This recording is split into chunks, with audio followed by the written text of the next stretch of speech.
Good afternoon. It's Friday, the 30th of September 2016, just after 1 o'clock. Welcome to UK Column News. I'm your host, Brian Gerrish. With me in the studio, Mike Robinson. Well, it's very good to be back, and it's sunny Plymouth, actually. We left Plymouth in the sunshine for Scotland, where unfortunately it was a little bit drizzly, and we came back to yet more sunshine. Drizzly? Well, only a small bit of drizzle, actually. And today we're going to be joined by David Scott with Northern Exposure. And, well, there's some really fascinating news, I think, coming to the fore from both north of the border and for UK. But we'll start off by saying that we had an extremely successful evening meeting people in Dunblane. Thank you to David Scott for setting that up. We think about 60 people altogether. Many people coming together to express concerns, deep concerns about what they see happening politically in Scotland and, of course, across the rest of UK. David, thank you very much for putting that together. What sort of feedback have you had on the evening? Enormously popular. A lot of people enjoyed it. They got a lot out of it. I certainly found I learned a lot. We were finding many stories, many very interesting histories, and stories and ideas and contacts were coming forward there. So it's the start of something bigger, I think. We've already planned our next meetup, and it was a very good and very worthwhile night. I would also like to say a huge thanks to everyone who dug deep for the Dohertys. We had a collection that raised nearly £400 on the night, and there's been other monies coming via the UK column from the south. So that will be enormously helpful for them, and we'll get that to them just as soon as we can.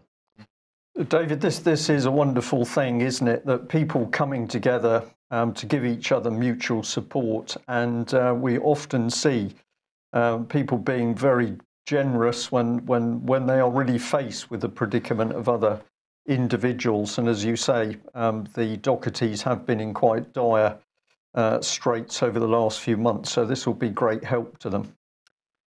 So, David, we'll start off with the Common Space article here. Tell us about Robert McAlpine.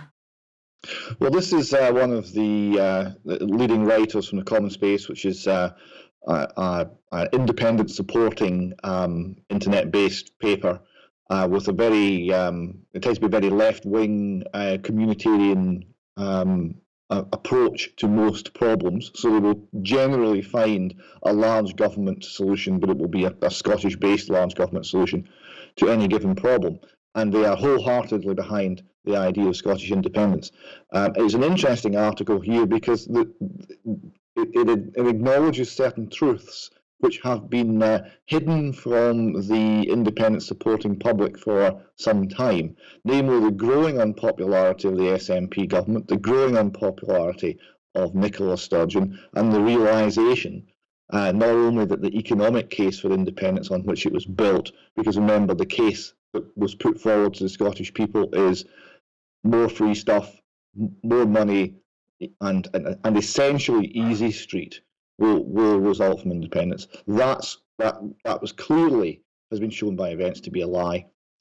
So that basis for independence is crumbling, and there is a realization that it's all going really quite wrong in the pro-independence world, and they are being shown to be bereft of ideas for tackling the real problems of the country.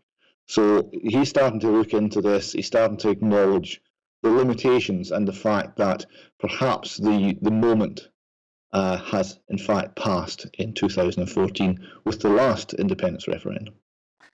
Well, of course, the problems in the country, at the heart of them is the relationship between individuals and the government of various types.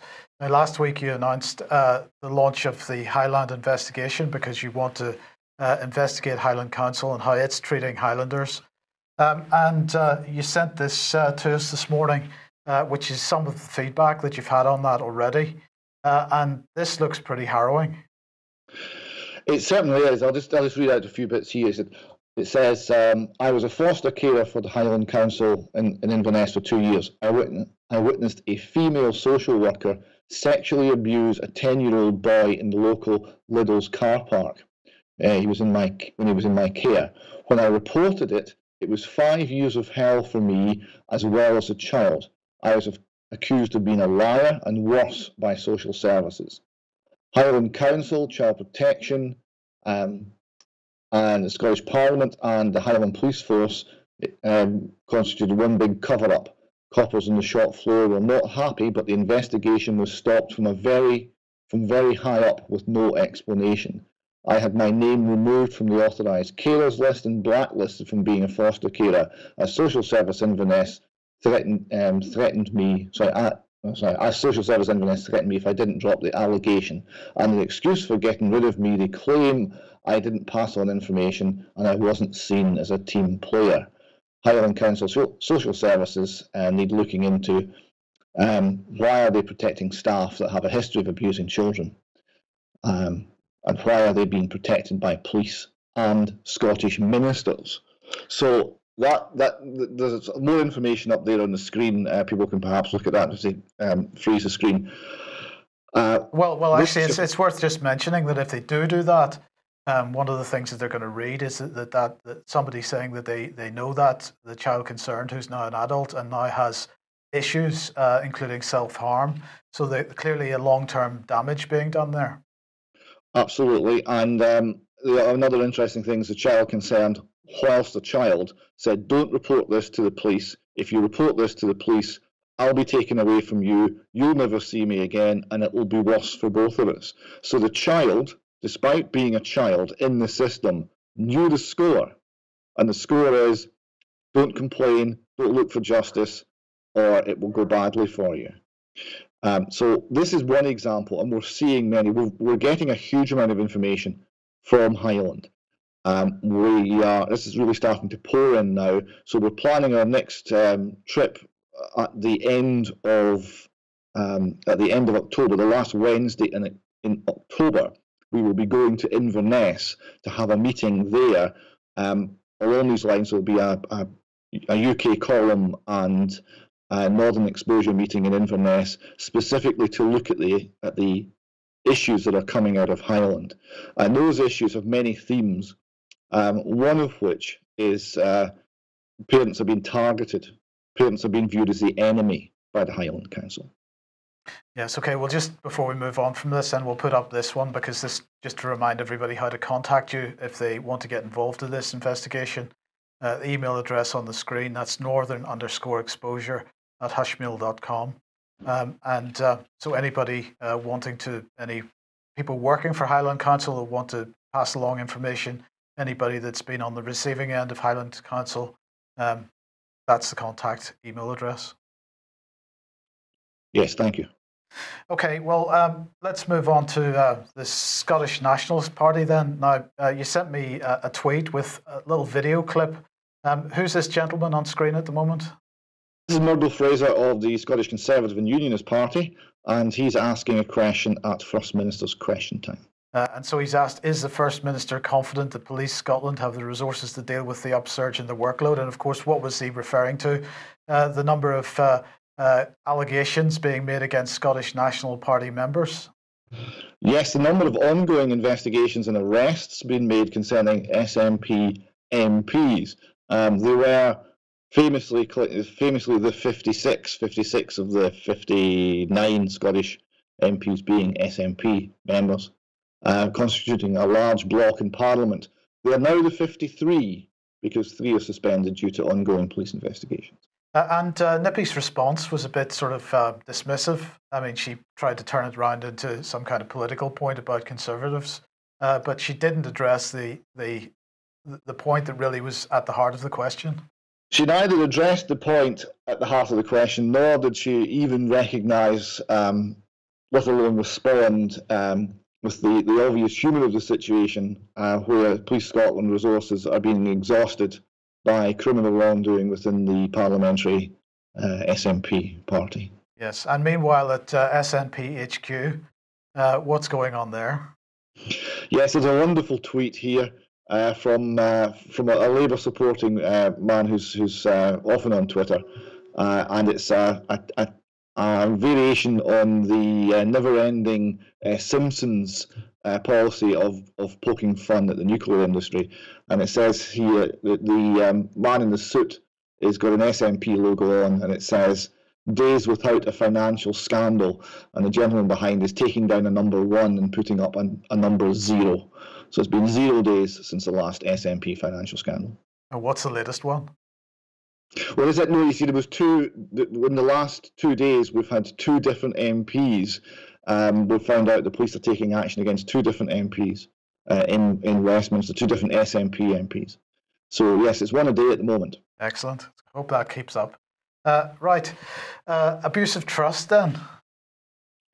Yes, this is an interesting piece. We have the noble Lord Janner, who has been stated by the police as having a case against him, a case which obviously he never faced in court, which was absolutely compelling, with enormous amounts of evidence and witnesses coming forward to explain how he abused them as children. So he used his influence, his power, his political connections, his connections with children's homes, etc., to carry out attacks and prey on the vulnerable. And as you cannot libel the dead, the Leicester Mercury here is reporting that this is going to be put into print. An existing book has been revised. It covers these sorts of areas, and an extra chapter on Mr. Janner is being added in, and that will record in writing, in the printed word, an outline of his crimes and what the victims have stated that he did. Right, so the book is called Abuse of Trust, and the author is saying the extra chapter does not state an opinion about whether Greville Janner was guilty or innocent, but it does look at the substantial allegations against him that mean he should have been put on trial. These are the things that can be said now that because of defamation laws could not be said before his death. So I suppose we should suggest people have a look at that. Well, we should, but we can also, of course, add, Mike, that we are fully aware that a pamphlet was produced when Greville Janner was still alive, accusing him of the abuse of certainly young teenagers. And originally that pamphlet was attributed to the Labour Party research group. However, we now know that they didn't actually produce the document. It was produced by unknown persons, but it was a very detailed, well-written and informative pamphlet that was originally circulated with a £2 price tag on it. Now, we have a copy of that document, and I would imagine that this would also have been of great interest now because, of course, what is the book about? It is about victims coming forward and openly stating that they were abused by Greville Janner. So the information is there. Be very interesting to see what, if anything, takes place. So, but in the meantime, the abuse inquiry in London falling apart? Well, falling apart, Michael, being taken apart. So, yeah, we've got the first one on screen here. BBC, abuse victims saddened as Ben Emerson QC quits the inquiry. So we've got this QC standing down. I've put up the BBC's analysis of the strands of the inquiry. They're 13, that magic number they often use. And so quite a widespread. Of course, none of these allegations in any of these areas are true, according to the BBC, because there is no child abuse, really. But all of these places listed. But I noticed that as an institution, the BBC isn't one of them listed, Mike. But maybe that's a bit of an oversight. But this is on to the meat of it with the Mail here. This fiasco of sex abuse inquiry is totally out of control. And as to end now, says public barrister Barbara Hewson. Well, I would have thought her English was a little bit better than that, but I think it's a Daily Mail typo.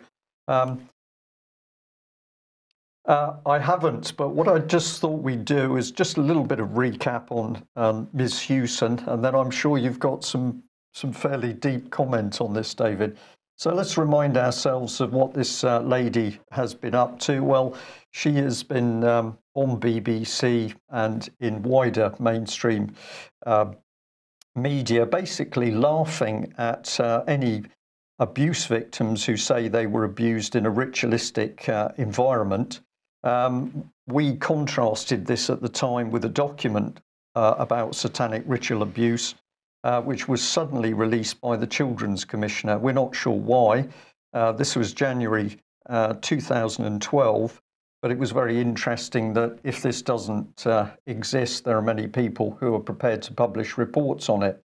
So this is a bit more.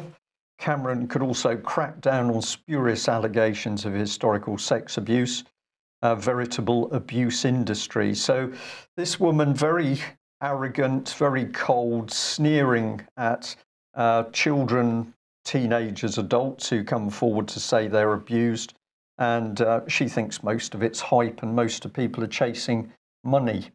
But the press lover, Huffington Post here, Barbara Hewson, stands by age of consent article, and here she is criticising the Utree investigation. So she wasn't going to support that at all. So if we summarise her, really, she was campaigning for the age, or arguing for the age of consent to be lowered to 13. That, of course, nicely drifts it down. Well, the law says 13, but they were only 11. Well, it was just a natural mistake to make. So that's how you normalise paedophilia, in my view. She said clearly on BBC that satanic ritual abuse doesn't exist. It's like alien abduction. Notice the smirk on her face in this still. Of course, at the time, she did actually laugh. She asks if it's helpful or kind to encourage people in mature middle age to recall unpleasant or brutal experiences from their childhood. This is the inversion of logic. Let's forget about it. And this one got me very interested. She said this: it's timely that a moral philosopher at Yale University, David Reef, recently published a book entitled In Praise of Forgetting. He challenges the conventional wisdom that we need to remember so as to avoid the past mistakes. His argument that some things are better left in the past is just another reason why we should ditch this inquiry now before it wastes any more public money. So we had a look at the man in question, and it's very interesting, Mike. He's a George Soros Open Society man. He's also linked in with the World Policy Institute. So these are people who say they are the right people to decide how the world should govern itself. We need a new world order, clearly stated. And I'd get the impression that these are the sorts of people that would like anything goes where sexual relations are concerned, and that includes children. Now, David, we'll give you an open floor, as it were, and I know that you're going to mention children's charity Bernardo's, which we've got lined up as the next slide. But what's your impression on Hewson and the collapse, I think the near collapse of the CSA? Well, firstly on Hewson, the reason I mentioned her Twitter account is she has a whole series of foul-mouthed attacks on victims, on people who've suffered, on anybody who claims that abuse is real or that justice is not being served in our current society. We did at one point point out to her on Twitter that all of the logos and avatars she was using were in fact satanic symbols, and asked why. They slowly changed after that, and she stopped interacting with us once we sort of revealed how much we knew about what some of the symbols meant. And on this matter of reducing the age of consent to 13, the age of consent is officially 16, and in practice it already is 13, because if you look at the deeper guidance documents that go out to local authorities, to schools, between 13 and 16 is viewed as a grey area, as although it's below the age of consent, it's essentially allowed, providing there's some sort of view that it's not inherently abusive. So there's a grey area there already. So what would happen is, if the formal consent age was taken down to 13, that grey area, as you pointed out earlier, Brian, would move to younger still. And we've seen this before. We've seen it from organisations like Liberty, and we've seen it from disgusting organisations like NAMBLA. But the ambition here is to drive the age of consent down to essentially 0. Yeah, NAMBLA, if I remember that correctly, is the North American Non-Boy Love Association. Right, okay. Now, as far as David, sorry, if I can just interject, because I'm just anticipating partly what you're going to say here, but in the Mail article, so Hewitt given acres of text by the Daily Mail. The Daily Mail doesn't want to report on the majority of abuse cases, but they'll give Barbara Hewson at least a page and a half. One of the things she said is she'd like to see the present investigation closed, and she'd like to see some sort of parliamentary committee being advised by the present child protection agencies and charities. Over to you.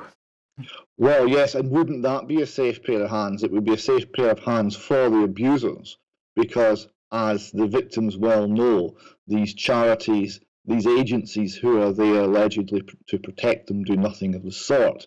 These are the people who have been having the reports for many, many years of horrendous abuse, and yet nothing has been done. It's been covered up. And if there's a response at all, it is to target the victim.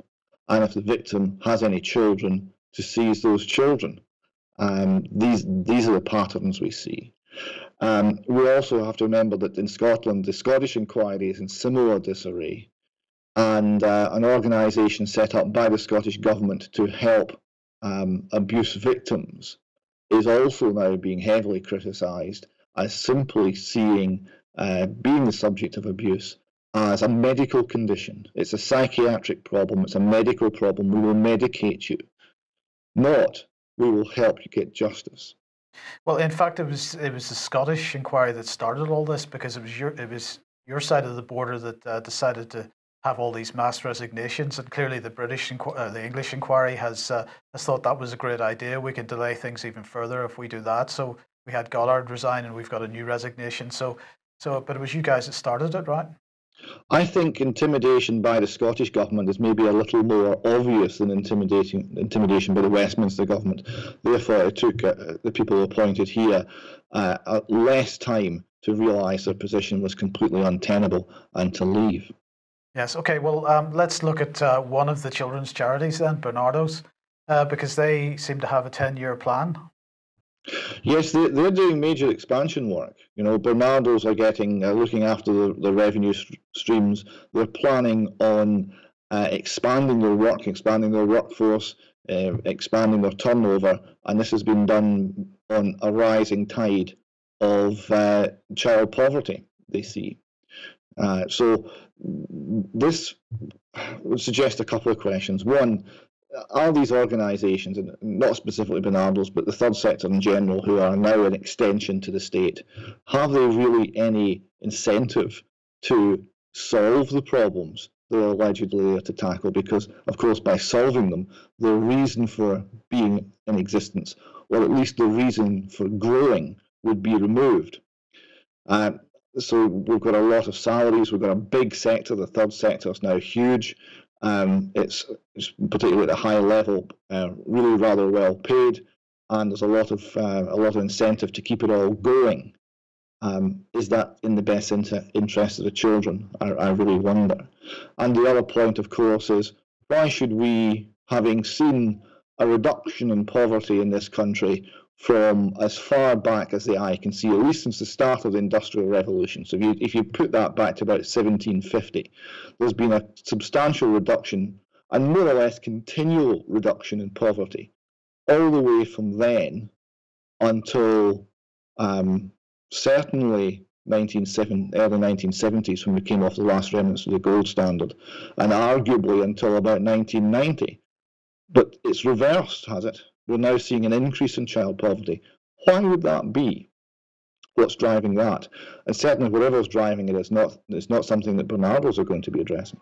No, indeed. Well, my last comment on this, of course, if we look at the tens of years that organisations at Bernardo's have been operating, whatever they say they're doing, they've clearly failed, because despite their best efforts, the abuse is on the increase. But as you say, if you talk to abuse survivors, many of them point a finger directly at the charities themselves, Bernardo's NSPCC Childline, and say don't go near them because people inside are also involved in the abuse.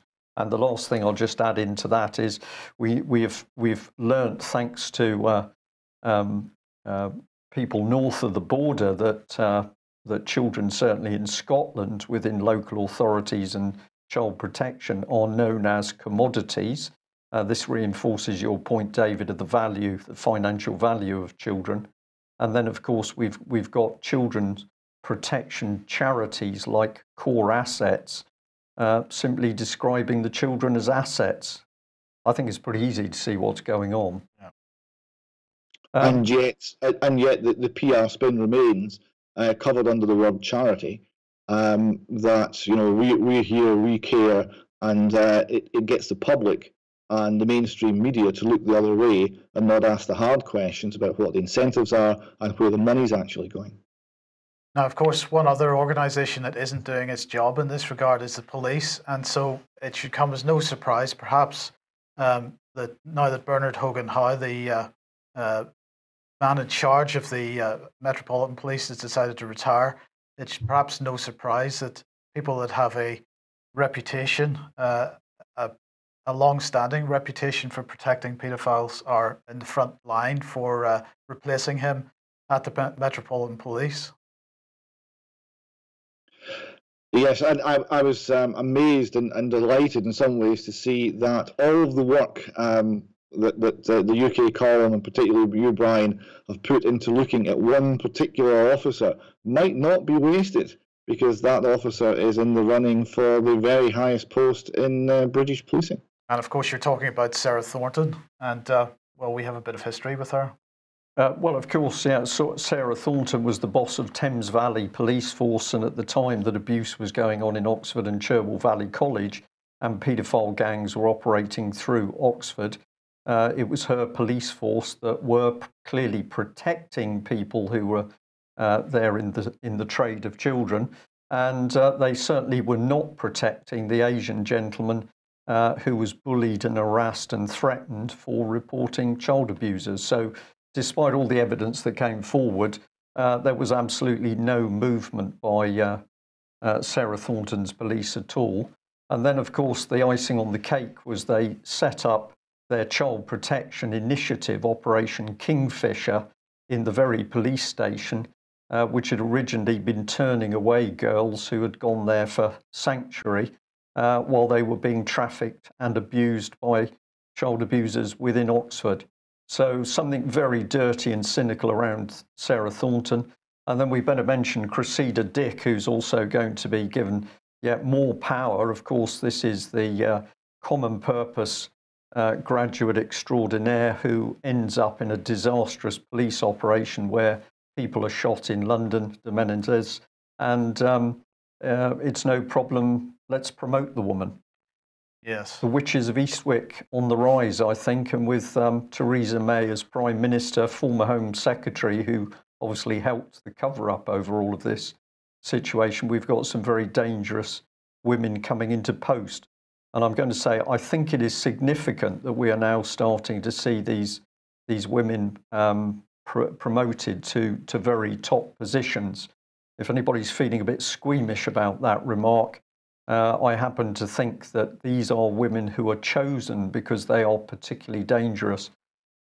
Challenge me or correct me on that, David, if you think I'm on the wrong line. But I think there's something very... I just think it's very interesting that all the 2/3 of the people in the running for the top job happen to be people that the UK column have raised very serious concerns about in the past. Now, you've covered policing as an issue consistently, but you've only focused on a very small number of individual officers. And 2 of those on the running for the top job, it just seems remarkable. I just wonder whether this will extend to these candidates being asked some very searching questions in any interaction they have with the public, or even, who knows, perhaps the public's alleged political representatives. And perhaps the work of the UK column will see that neither of these people, in fact, get the post. Yep. Let us hope so. That's what we can aim for. Now, you wanted to highlight an event upcoming. Yes, this is a follow-up to the event that Brian attended in Lanark. So this is another event to look at child protection issues and to hear the voice of people who have suffered abuse as children. It's been held in Dundee on the 2nd of November. So if anyone can make it along to that, we'd be delighted to see you there. And the last one was very well attended and absolutely fascinating. There was a huge amount of information came out, and very moving stories, and it was viewing the people there. It was really a lesson in courage. It was very impressive indeed.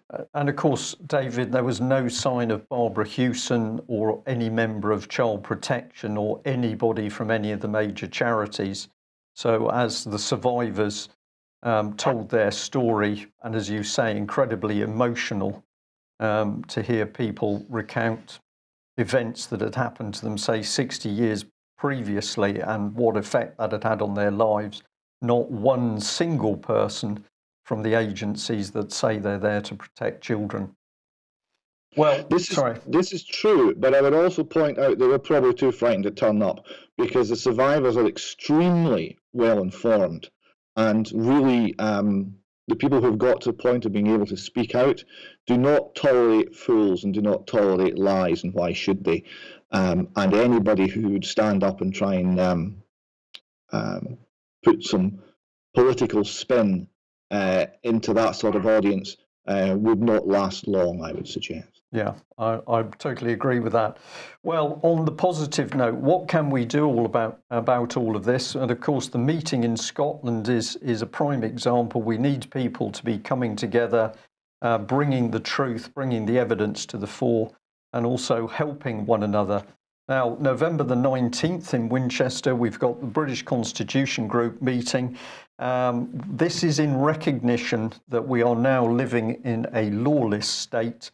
It is quite apparent that the police are not doing their jobs. The judges are certainly not doing their jobs. Courts are being run as places of businesses. We're in an unlawful country which is rapidly becoming out of control. We need to discuss what's happening, and we also need to talk about what we can do to correct things from within a lawless state. So this is going to be a really exceptional British Constitution Group meeting. And we have some excellent speakers, including David, your good self, but we also have Alex Thompson, who we hope to be there. Vanessa Beeley is going to be joining us to talk about what's been happening in Syria. And of course, that abuse of an overseas nation state can only happen by the fact that we have effectively a criminal elite in Westminster. So we will be making a formal announcement of the speakers in the forthcoming days, so stay posted for that. If you buy your ticket in advance, it's £10, otherwise it will be £20 at the door. So we'd encourage people to do an online booking as soon as you can.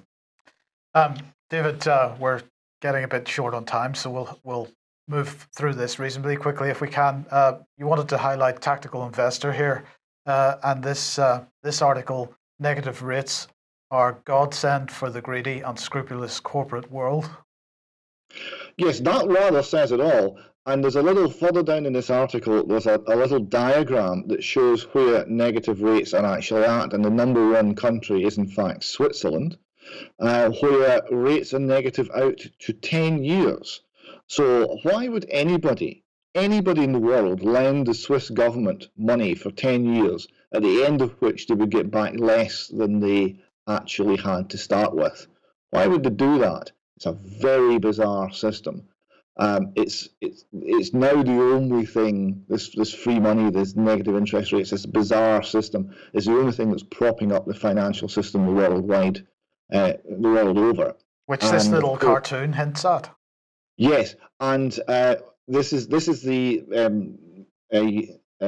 various heads of the various world banks having painted themselves into a corner, and I thought that put it beautifully, because having reduced rates to zero, to negative territory, where do you go? Because this is saying to people, pile on debt. It's saying particularly to governments, pile on debt, more debt, more debt, more debt. If you then normalise interest rates and return to a system where you can have an incentive to save and people can be frugal and save for their retirement and actually have a retirement and not be thrown into poverty, if you return to that system, everything is immediately bust because the debt is so enormous now that normal interest rates would mean that basically every government in the Western world would be bankrupt. Right, so it's interesting you say that because they've been talking about in recent weeks, we've been mentioning that quantitative easing has basically run out of things to buy.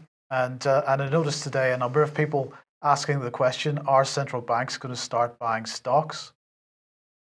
Well, there's a sale on with Deutsche Bank shares at the moment. That might be a good buy for central bankers. Which is a fantastic segue into exactly that issue because we're going to talk about Deutsche Bank now. Of course, Deutsche Bank shares not the best shares to be buying at the moment because, in fact, in the last 12 months they have fallen by 54% and are at historic lows.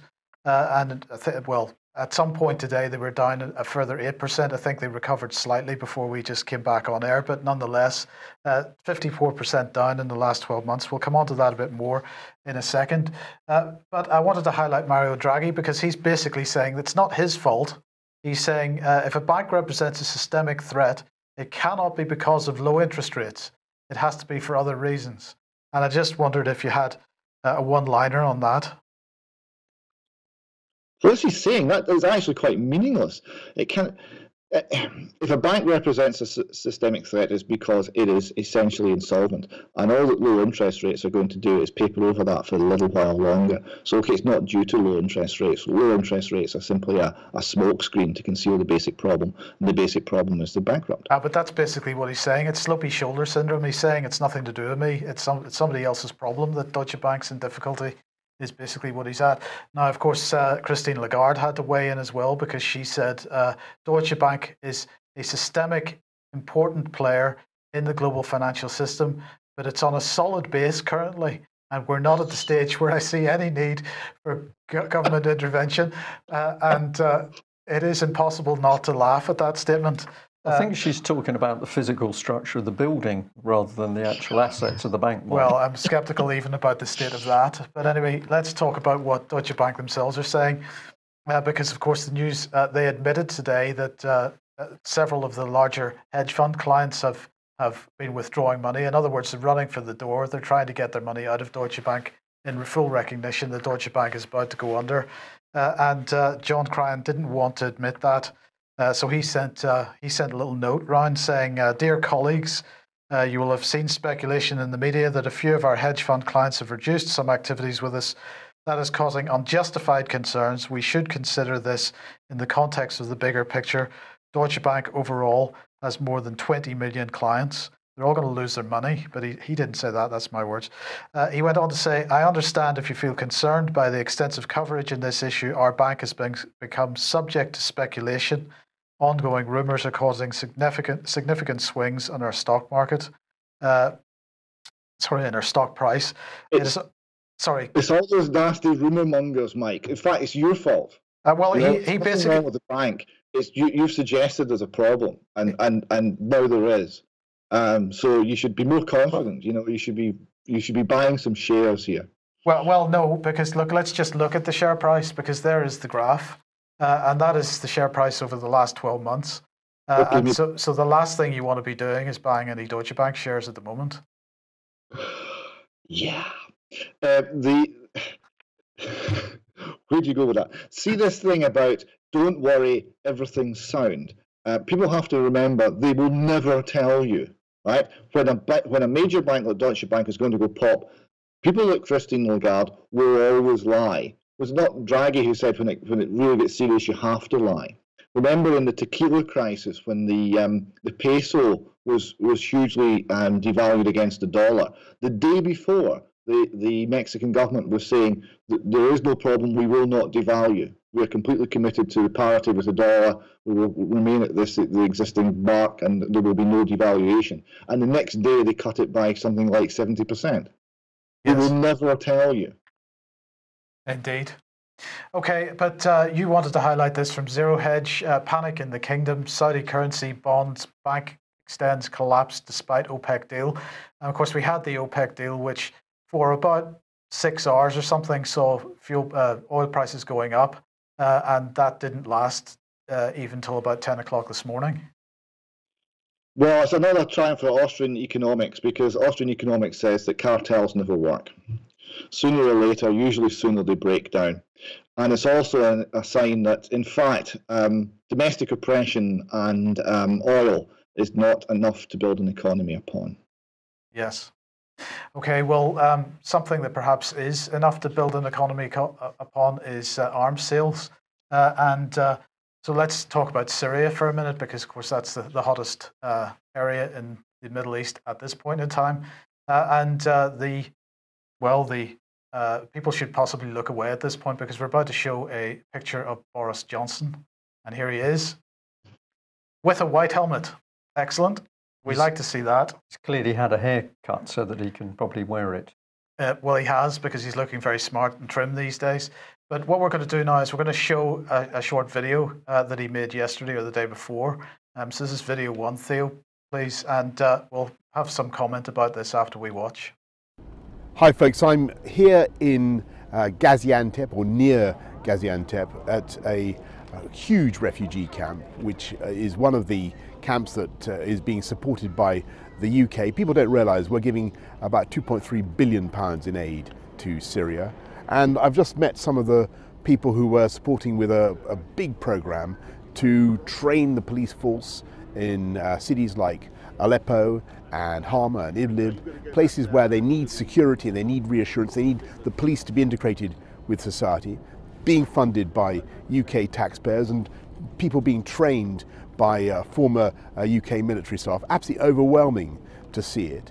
And of course, a mine-clearing operation being done by the White Helmets. Now, these are fantastically brave people who go to the site of explosions and pull people from and bombings. They pull people from the rubble. One of the most sickening things now, of course, is that the Russians and the regime are double tapping. As soon as the White Helmets come to the site and start to rescue the wounded and take them away, they bomb again. And I think that is absolutely unthinkable and outrageous way to behave. But they are fantastically brave, these White Helmets. I'm proud to say we're giving them another, I think, £32 million of funding as part of a wider £65 million package for non-humanitarian aid. So it's basically a huge chain of actions and support by the UK to try to remedy the Syrian crisis. Okay, so I just want to highlight a couple of points. He's giving the White Helmets £32 million out of a £62 million tranche of non-humanitarian aid. Now, the White Helmets are supposed to be a humanitarian organisation, but this is non-humanitarian aid. And he also acknowledged in that little video clip that the White Helmets are being trained by ex-UK military staff. And now you might say that they're being trained he might say that they're being trained to disarm mines, and that's why military staff are involved. But I still ask the question, how is this non-humanitarian aid? So let's look at another short video. This is going to be split in two. And let's look at what the White Helmets are actually doing on the ground in Syria. And I believe this video is from Idlib. So here we go. Allahu Akbar! Allahu Akbar! Allahu Akbar!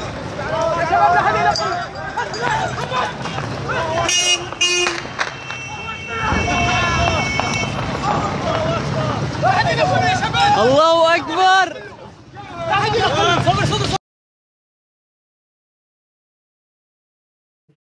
Right, so what we saw there was a number of White Helmets in amongst al-Nusra terrorists. Now, in the past, there have been allegations that White Helmets have been working with al-Nusra, or that they are al-Nusra. And of course, the White Helmets have countered this argument by saying, no, they're there only doing humanitarian work. They don't get involved in what al-Nusra is up to. But if al-Nusra, for example, kills somebody on the streets, then the White Helmets are there to clean up the mess afterwards. that there's nobody else to do it. Well, what we saw there was a number of white helmets in amongst the Al-Nusra people. They had taken captive a Syrian army person, and so they had a prisoner, and that one of the white helmets quite clearly was witnessed striking quite hard the prisoner. So this white helmet was not an innocent bystander standing from the side. So let's watch a little bit more. الله أكبر صبر صدر صبر صدر صدره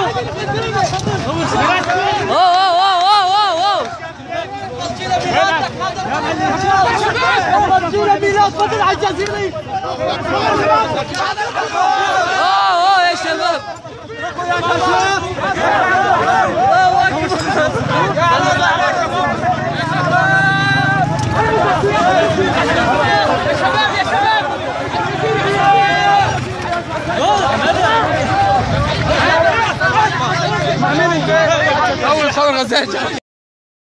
And what you saw at the end there was the white gloved hand of the white helmet pulling the shirt down of the prisoner.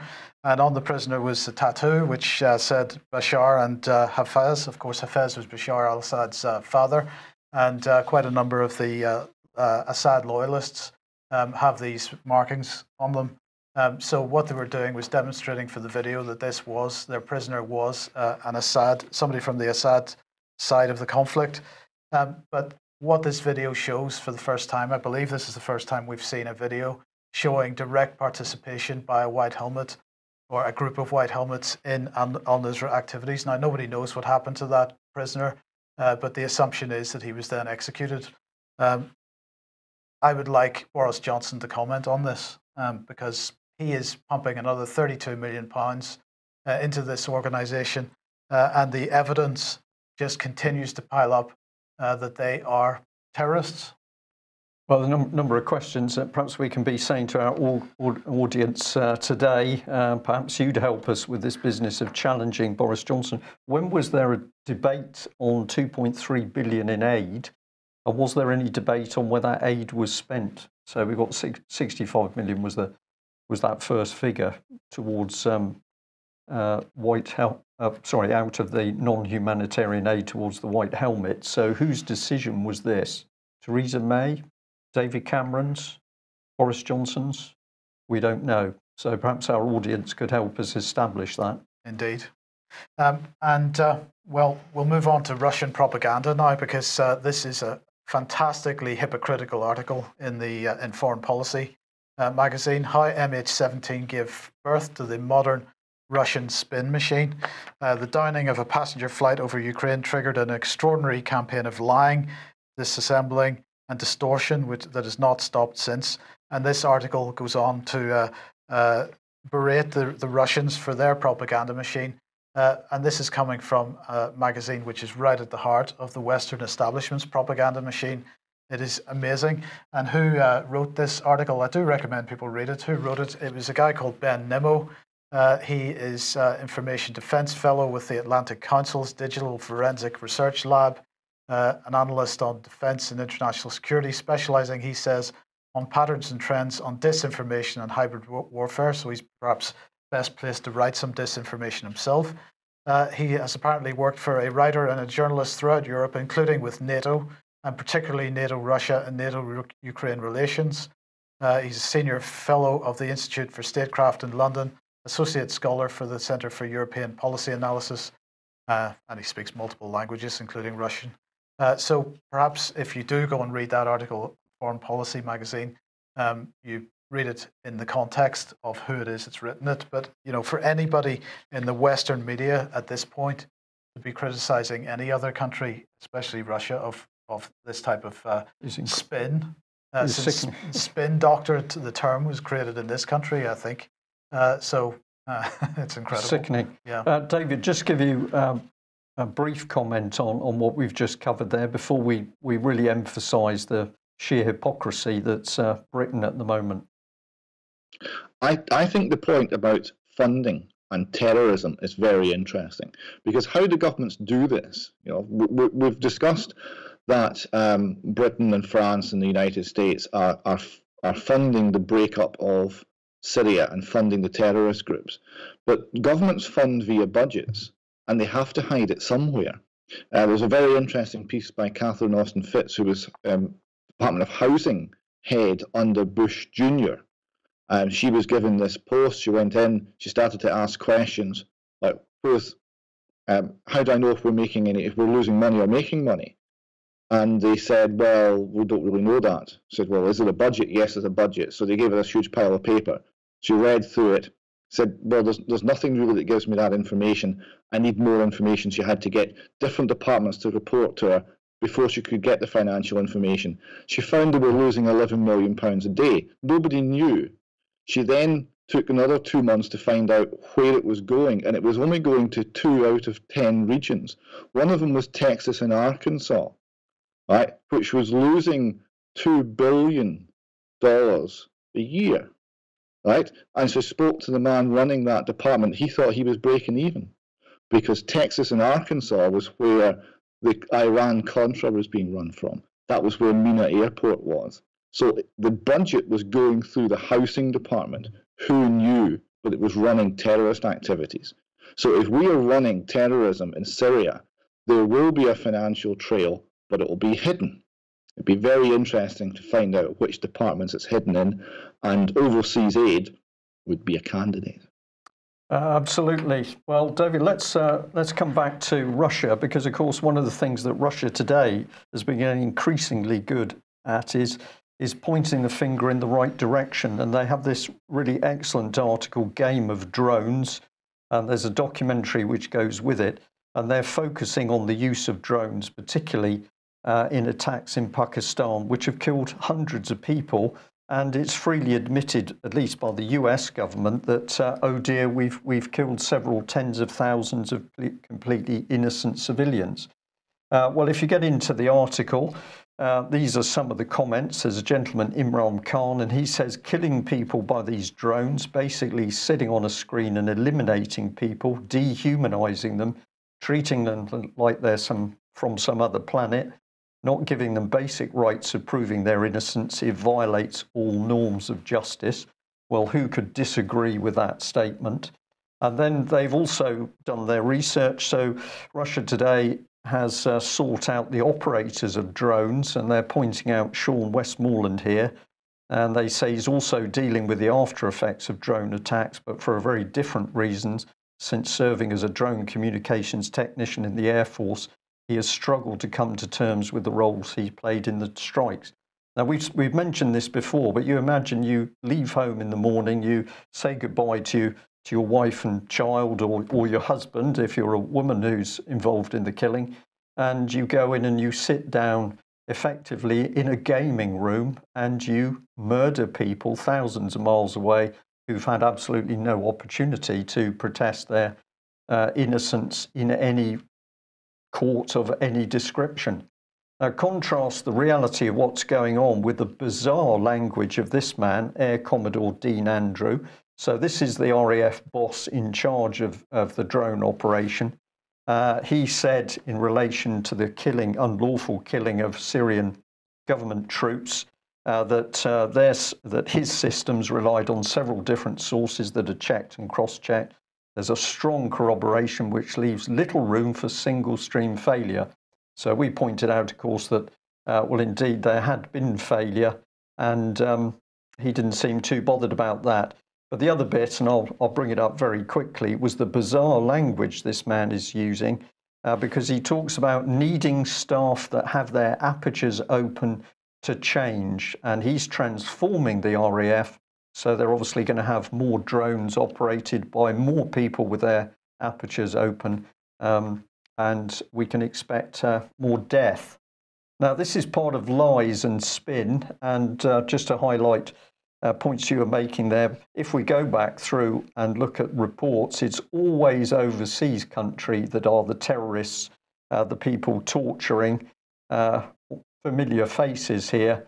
But of course, the moment we try and get the truth out of our own country, Jack Straw didn't want to release information under freedom of information, independent reporting, complicity in torture, hypocrisy, And we asked a few weeks ago, why was David Cameron using Jack Straw to help cover up government crimes?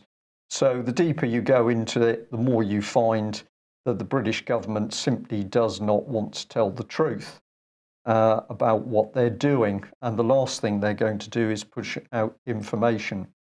So I'm going to say war crimes. We're watching war crimes, and it's our own politicians that are deceiving the public. It's fairly straightforward.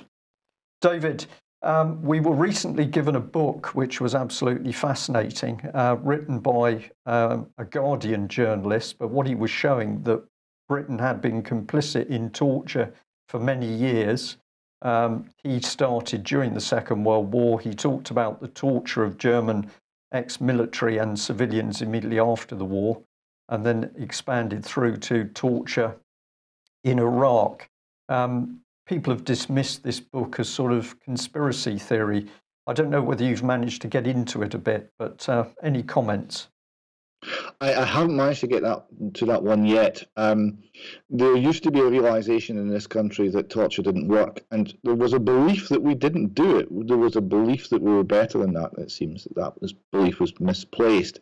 It's certainly the case now where it's policy. It's hidden, it's concealed.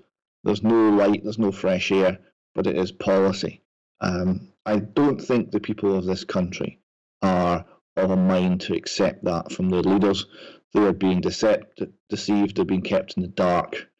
And our job, all of us, is to dispel that darkness and let the people actually see what's been done in their name. Indeed. Well, I'll just bring the book up on screen very briefly before you finish. There are a couple of differences into the title. This is not quite the title of the book I've got, but Cruel Britannia, A Secret History of Torture, evidence-based book showing the British government fully involved in the torture of people worldwide. This is the sickening reality of our government at present, and we need to get the truth out. So we'll end on a note. What can we do? Well, the meeting in Scotland shows what happens when you bring people together, good people together. That gives the enthusiasm and the wherewithal to start digging for the truth and evidence. And it's exposure that does 99% of the damage. So if you're sitting at home listening to this thinking, what can you do? Find a friend or other friends, contact us or the British Constitution Group, and get pushing out evidence with other people. David, thank you very much for joining us. That brings us to the end of today's UK column. We will be back at to Scotland this week. It was very, very helpful. It was great to see you, and it was much appreciated by all the people that turned out. So thanks again. Okay, thank you. We'll be back at the same time on Monday. Thank you for joining us. Bye-bye. Bye-bye.